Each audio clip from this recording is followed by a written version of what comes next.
O nosso tema de hoje, o que é uma boa escola? Há um tempo atrás, poderíamos dizer assim, que uma boa escola é aquela que ensina, aquela que aprova. Até as propagandas dos melhores colégios particulares falavam assim: venha para a nossa escola, escola tal, que é a escola que mais aprova para o vestibular. A escola que mais encaminha para os cursos de medicina, engenharia, direito, enfim, escolas públicas, faculdades públicas, que aí então eram julgados como uma excelente escola, pelo número de aprovados no vestibular. A escola um pouco de criança, um pouco menor, se preparava, então fazia sua propaganda assim: a escola que prepara seu filho para o futuro. Algumas frases que são chavões foram entrando em nossa mente, virando então um paradigma muito forte, um modelo muito forte em nossa cabeça de mãe, e de muitos educadores também, que cobram hoje essa escola.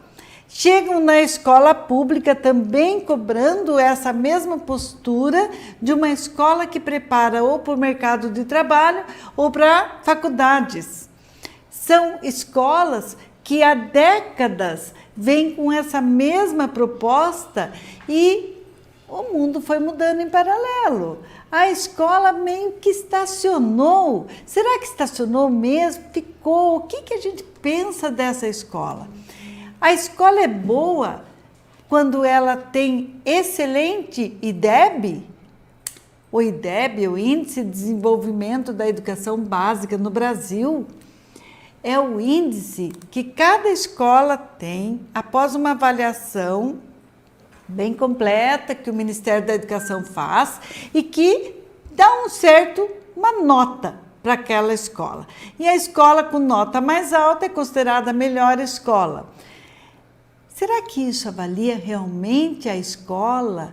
Quando a gente observa o contentamento dos pais daquela escola, a realização dos pais, quando viramos o holofote do aluno para os pais, o que a gente vê? Será que os pais hoje estão contentes com a escola que tem?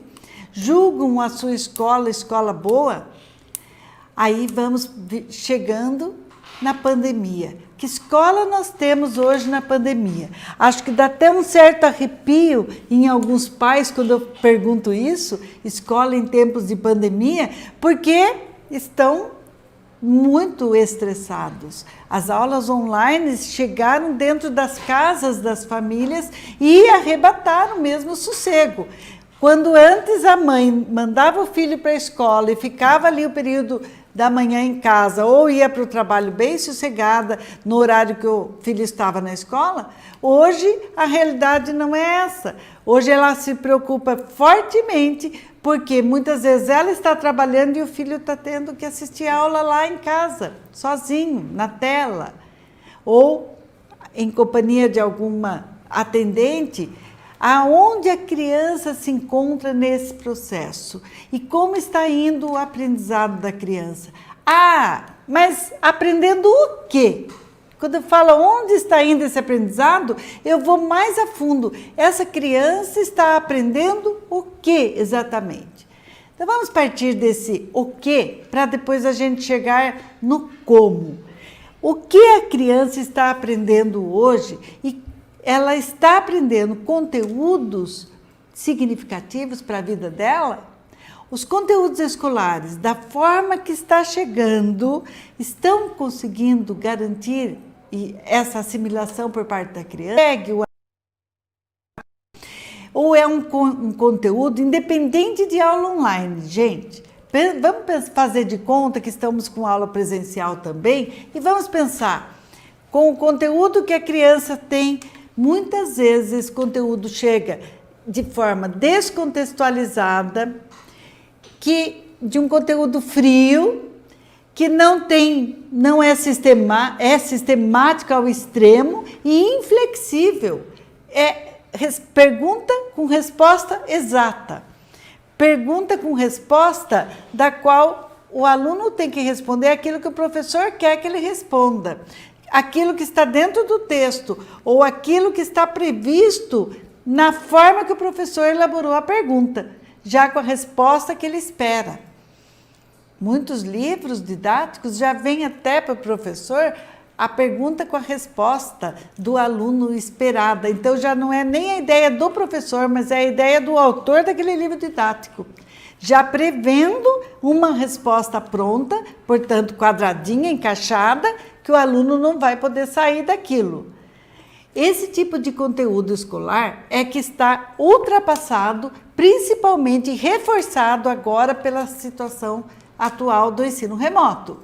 Por que está ultrapassado? Porque com a BNCC, com a nova Base Nacional Comum Curricular, ela ensina de dezembro de 2017 para cá, é para implementar essa nova forma de se escrever o currículo de um município, de uma escola. O projeto político-pedagógico de uma escola deve ser escrito com base nessas habilidades e competências descritas ali na BNCC.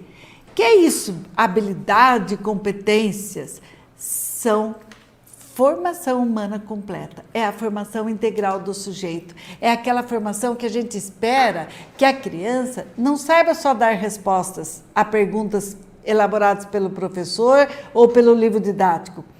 É aquela formação que o aluno aprenda a pensar de fato sobre o conteúdo, que ele aprenda a interagir com esse conteúdo de forma a agir no mundo atual. Então, esse conteúdo não pode ser frio, não pode ser descontextualizado. Ele tem que partir a uma ação. Ele vai impulsionar a criança a uma ação prática. Ele tem que suscitar o pensamento da criança a ponto dela querer saber mais, dela querer pesquisar, dela querer aplicar aquele conhecimento. Quer ver? Pense você agora um conteúdo que você aprendeu na escola. Sei lá, qualquer conteúdo do ensino fundamental, do ensino médio. Você usou todos esses conteúdos? Você usa hoje? Quer dizer, a especificidade do conteúdo, nós só vamos precisar dele realmente dependendo da área profissional que você for seguir. Se não, você vai passar por esses conteúdos meio que en passant, né? E como se nada tivesse acontecido.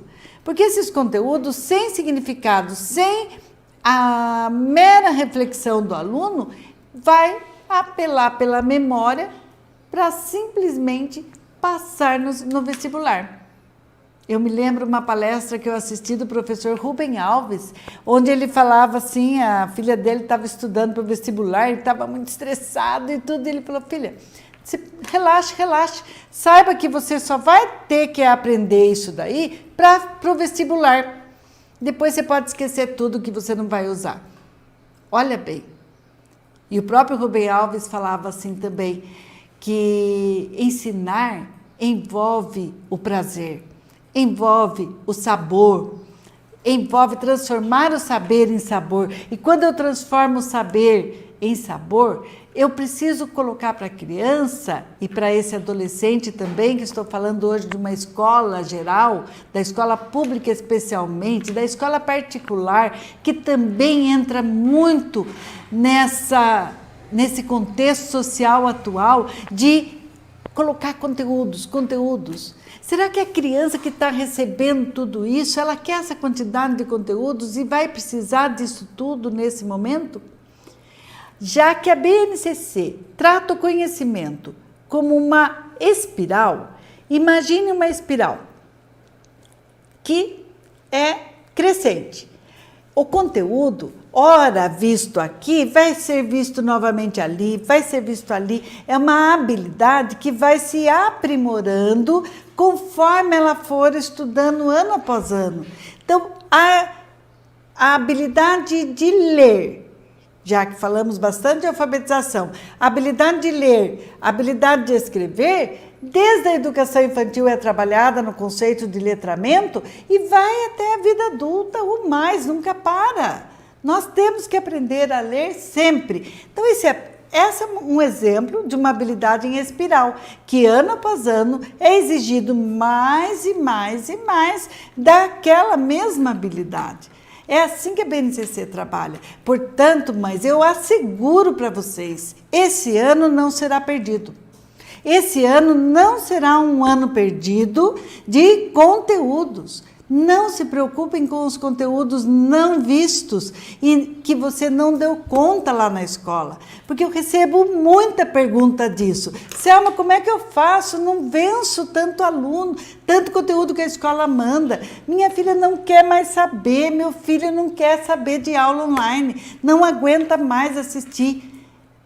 Eu digo para você, liberte-se desse conteúdo quantitativo. E se atenha ao conteúdo qualitativo. Aquilo que a criança se interessou, que você viu que ela gostou, vai para a prática com esse conteúdo. Vai lá, pega esse conteúdo e faça mais pesquisa com ela. Se for possível, desenhe, fotografe, modele, faça modelagem, faça construção com papel, outras, aquelas marquete, enfim... Outras artes, que eu já estou falando agora do como você pode atrair a atenção da criança diante desses conteúdos tão pouco significativos que a escola vem oferecendo. Tão pouco significativos, não é?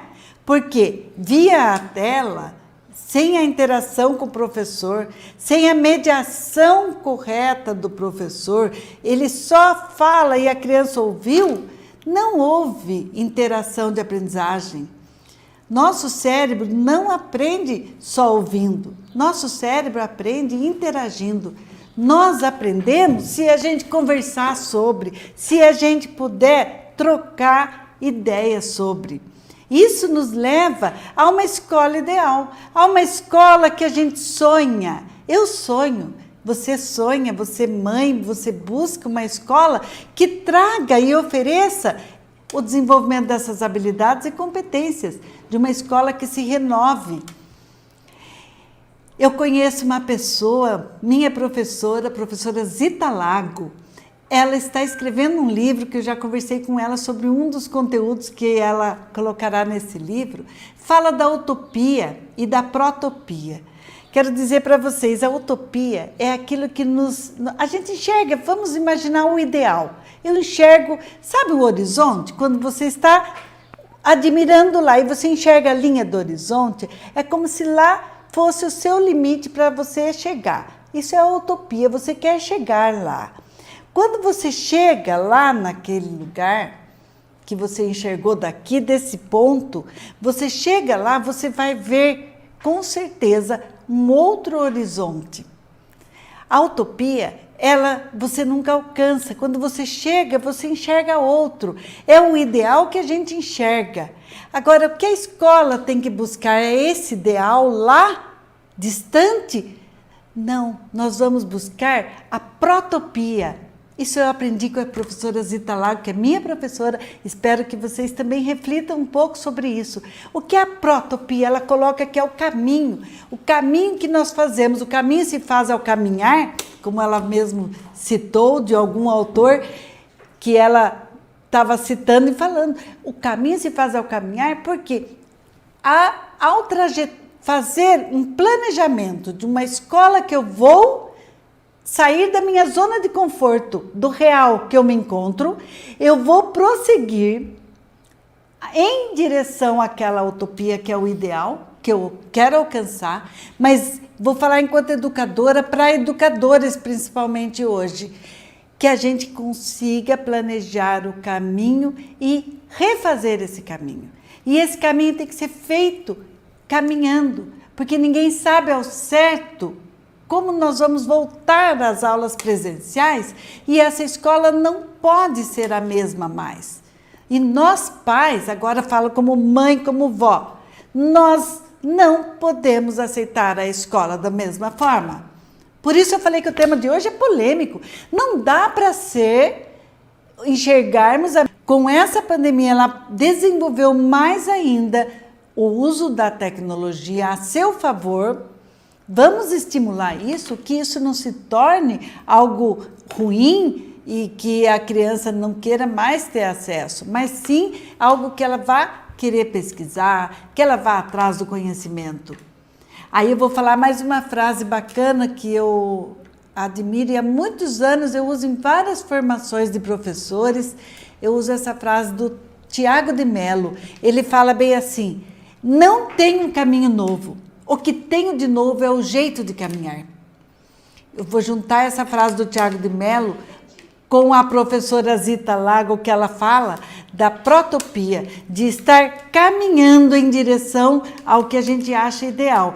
Que esse novo jeito de caminhar seja realmente escrito por nós, mães e educadores. Mães, pais, família e educadores. Que a gente junte e una aí esse ideal e reescreva a escola. E reinvente, porque não dá. A escola tem que atrair mais a atenção da criança, tem que chegar mais. E foi esse legado da escola tradicional, isso que ela trouxe ali, que vem escrevendo o caminho dela, o caminho que ela vem caminhando, que ela vem trilhando ao longo dos anos e que nós estamos recebendo, é uma escola que não está agradando mais. E que não está atingindo a 100% dos alunos. O fracasso escolar está tanto dentro da escola quanto fora, mas não está na criança. A criança não é a única culpada, vamos achar culpados. A escola precisa fazer o meia-culpa agora e falar, peraí, eu preciso me reinventar. Só que quem é a escola? É aquele prédio? Não, a escola é o professor, é a gestão, são os livros que ela lê, são as práticas que ela leva para a sala de aula, os métodos. A escola precisa rever tudo isso, rever o seu projeto de formação humana, porque é na escola que está acontecendo a formação humana do conhecimento. E quando falamos que não é mais o conteúdo que importa, aquele conteúdo frio, impreciso, é sistemático, esse conteúdo não serve mais, mas ele faz parte do conhecimento. Quando nós queremos que o aluno tenha conhecimento, ele precisa desse conteúdo. Só que esse conteúdo tem que ter significado, precisa ter sentido para a criança, precisa ser projetado e planejado de tal forma que a criança tenha o prazer. Aí eu volto lá no saber virar sabor. Eu volto na questão que é um desafio, do qual não sei nem se sabemos fazer. Eu desafio aqui se sabemos fazer de fato, se nós não temos que repensar no coletivo. É o coletivo da escola que tem que ser repensado.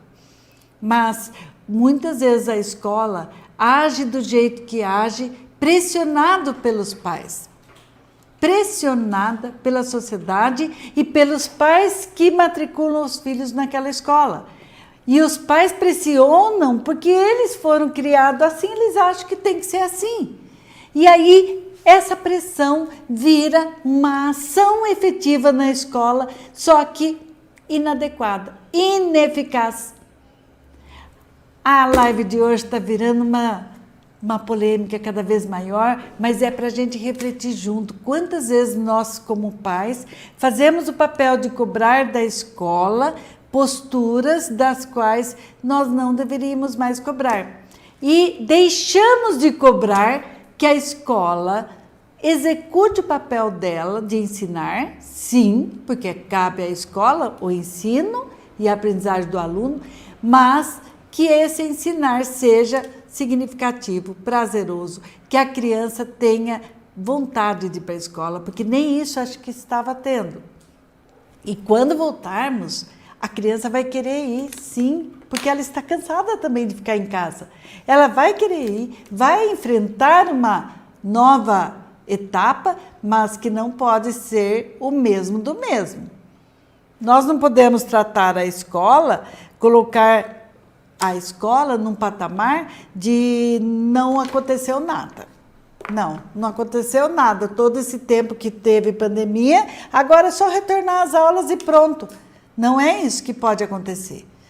O que tem que acontecer é um novo projeto político-pedagógico nas escolas, um novo trabalho junto com as famílias e a alfabetização nisso.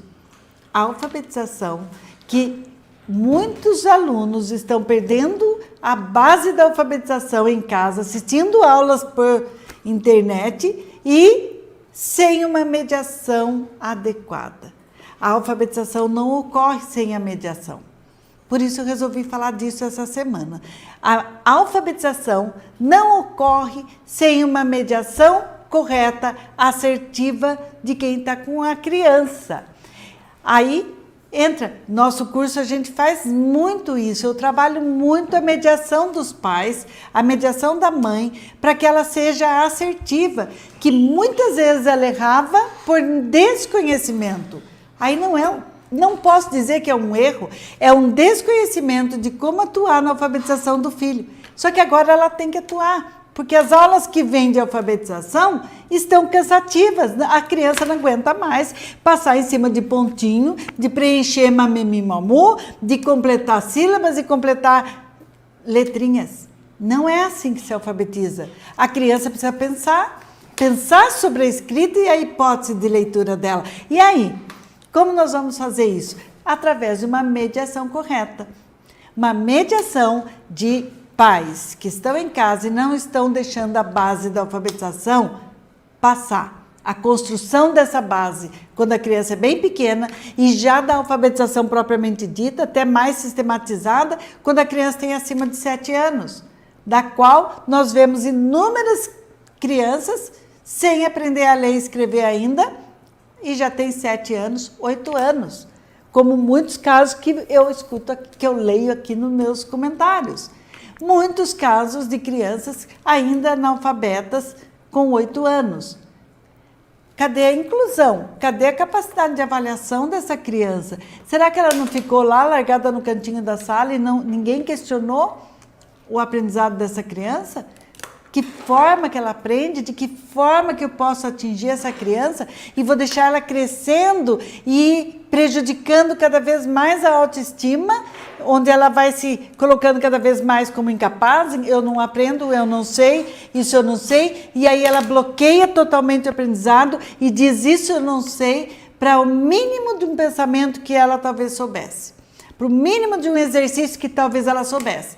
E aí ela fala, isso eu não sei. Isso eu não quero fazer. Ah, não dá, gente? Ah, não dá.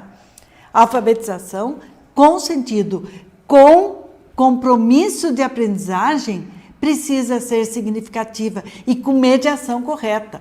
Portanto, professores, vai aqui uma dica para professor, faça aula online e ajudando os pais a alfabetizar seus filhos. Faça aula online para os pais entenderem qual é o exercício, para os pais fazerem a pergunta correta, para os pais saberem intervir. Como as mães do nosso curso que estão ali, craque mesmo. Eu falo para as mães que têm pedagogia lá, você já pode sair dando aula de alfabetização. Porque alfabetizar na prática, sentindo o dilema da criança quando está aprendendo, porque é um dilema, gente. A criança pensando sobre o que ela está lendo, ela fica num trabalho mental, é lindo de ver a criança se forçando assim, se exercitando, e ela só faz esse trabalho pesado, mental, se ela estiver impulsionada, se ela estiver com vontade, se ela estiver interessada naquilo. Então é um exercício mental tamanho que ela se esforça, e quando ela responde correto e vê no olho e na voz da mãe a aprovação do tipo, oh, muito bem, parabéns, você falou certo, você leu.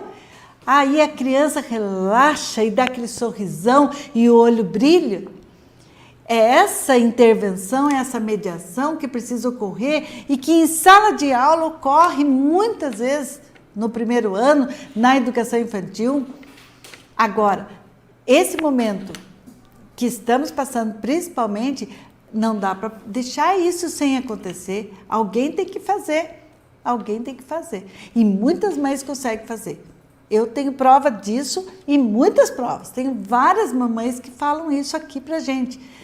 E há o aprendizado, há uma evolução. E aí vem o dilema. E na escola, como que vai ser? Se essa escola não ouvir essa mãe, vai ser problema, porque ela tem que ser aberta. A escola precisa, e as mães têm que se aproximar da escola para conversar, para se engajar num novo momento.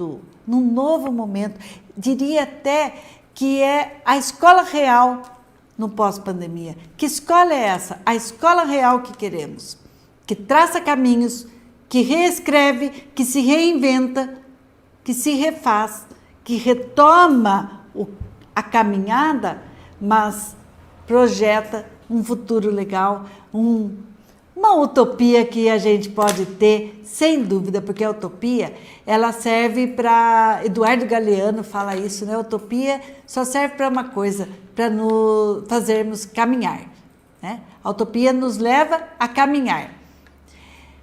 Que a gente caminhe nessa direção, que a gente caminhe. Vamos de mãos dadas porque a gente não está sozinho, vocês não estão sozinhos, e tenho confiança e acredito muito nessa nova escola. Eu creio que um novo momento da educação vai ocorrer após essa pandemia. Eu olho com bons olhos, olho com ótimos pressentimentos de conquista e de vitória, porque as famílias estão despertando para o valor da escola, mas que valor ela quer e ela espera da escola. Vamos trabalhar junto nesses valores, tá bom? Como professora, como diretora, como supervisora de ensino e como secretária de educação, dirigente municipal do município aqui de Itapeva, São Paulo, também em Capão Bonito. E como essas experiências de gestão me mostraram uma coisa assim que vale mais do que um aprendizado de faculdade. Eu digo que eu me formei na prática de gestão com a experiência de dirigente municipal. O que eu via é o seguinte: o ensino tradicional está mais na cabeça do professor do que dentro da escola enquanto sistema. Tem muitos professores que têm a educação tradicional dentro de si tão forte, que ele rejeita pensar numa educação inovadora, numa educação 4.0, que é hoje. A educação 4.0 é a educação que trata de tecnologia junto com o aprendizado, que usa a tecnologia como método e estratégia, que usa de metodologias ativas, onde o aluno é protagonista do próprio conhecimento, que usa de ensino híbrido, que usa de pesquisas e projetos didáticos. Este ensino inovador que a gente sonha, que é a minha utopia aí, pelo qual eu luto, quero transformar na protopia que aprendi com a professora Zita Lago lá, que é desenhar esse caminho, escrever esse caminho junto com vocês. Eu acredito que por mais que a gente encontre professores tradicionais nesse roteiro, tem professores me ouvindo, tenho certeza, por mais que encontre professores tradicionais, essa resistência não vai durar muito conforme a gente consegue conquistando outras cabeças e a gente se una para conversar e dialogar, para juntos quebrarmos esses modelos. O tradicional, a postura tradicional tem que ser quebrada, tem que ser desconstruída e reconstruir algo no lugar. Não dá para eu desconstruir um professor e deixar ele no zero. Não dá para eu chegar e falar assim na escola: a partir de agora nós vamos fazer método tal para alfabetização. Não, eu tenho que construir na reflexão. Eu tenho que chegar com esse professor e acolhê-lo. Acolher, por isso que não adianta, eu falo para os pais: não vão brigar na escola, mas vão conversar, vamos dialogar.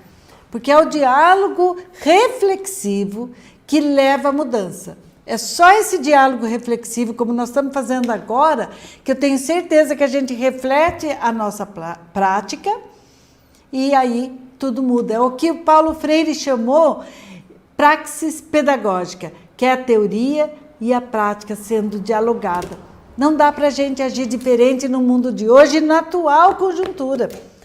Acho que Paulo Freire nunca foi, ele foi muito mal interpretado, levando para o lado da política, mas tira isso, gente. A teoria da qual ele defendeu, da libertação através do pensamento e reflexão, do diálogo reflexivo, ela funciona. É assim que se constrói conhecimento. Aí vem Piaget, Vygotsky, que provam isso lá nas ciências, na questão da psicologia, vem a neurociência confirmando tudo isso. O que todos esses dizem que tem uma coisa em comum? O que tem em comum nessas falas? O que tem em comum é que só aprendemos pelo nosso querer. Só aprendemos pelo nosso querer. Não adianta querer do outro, que o outro queira que eu aprenda. Não, eu só vou aprender aquilo que eu quero aprender. Isso tem em comum.